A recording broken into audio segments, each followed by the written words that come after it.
భయపడుతున్నారు బ్రదర్. ఇప్పుడు దాని గురించి అసెంబ్లీ పెడతానికే భయపడుతున్నారు కదా.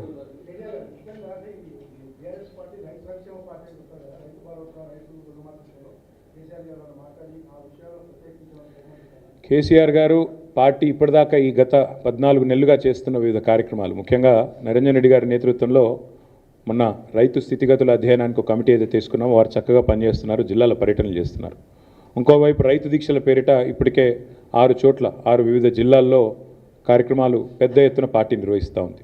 ఆ విషయంలో పార్టీ నాయకులు కార్యకర్తలు చూపుతున్న చొరవను, మరి రైతుల కోసం పడుతున్న తపనను కేసీఆర్ గారు అభినందించారు, కొనసాగించమని చెప్పి కూడా ఆదేశించారు.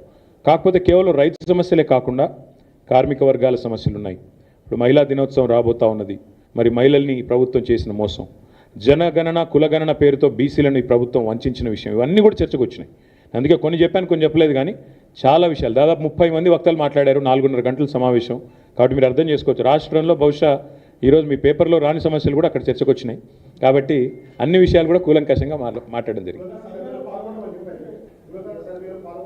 మేము అడిగింది ఏంది, ఒక్క నిమిషం, మేము అడిగింది మీరు చేసిన కులగణన తప్పుల తడక రీసర్వే చేయండి అన్నాం.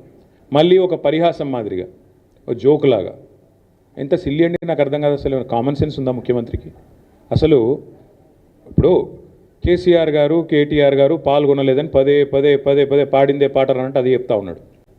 నా ఎలక్షన్ అఫిడవిట్లో నా కులం లేదా, నాది ఏం తెలుసుకునేది? కొత్తగా ముఖ్యమంత్రి సంవత్సరం నుంచి తవ్వుతూనే ఉన్నాడు నా మీద, ఏం కేసు పెట్టాలని. నా గురించి తెలియదేముంది ఆయనకు?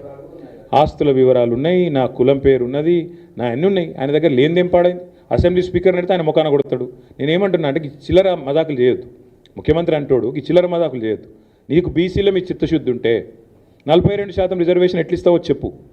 రాహుల్ గాంధీ ఏం చేస్తాడో చెప్పు. నీ పార్టీ ఏం చేస్తుందో చెప్పు.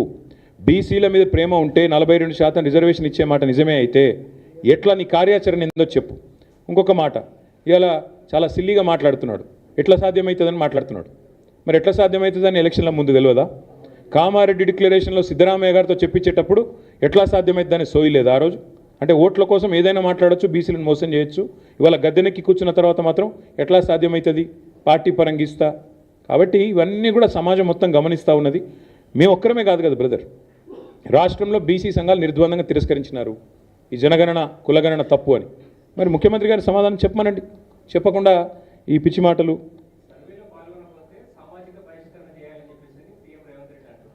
ఎవరిని ఎవరు బహిష్కరిస్తారో చూద్దాం బ్రదర్. ఎందుకంటే ఆయన ఎవరు దేక్తలేడు, ఆయన బాధ ఆయనకుంది.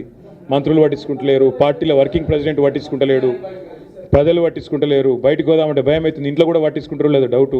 నేనేమంటున్నా అంటే, ఈ పిచ్చి మదాకులతో ఎక్కువ రోజులు టైంపాస్ ముచ్చట్లతో గవర్నమెంట్ నడపలేము. బజార్ భాష మాట్లాడడం ఈజీ, కేసీఆర్ గారు ఇదివరకు చెప్పినారు.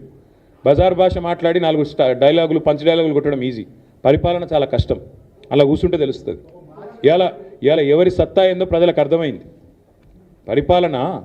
పరిపాలన సామర్థ్యం ఏందో ఇప్పటికే అర్థమైంది. ఇంకా రానున్న రోజులు అన్నీ తేలుతాయి. ఇక చాలేమైంది, ఇక చాలా చెప్పాను కదా. దేనికి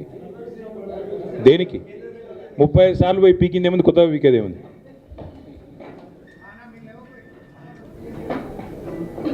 అందరికీ నమస్కారం.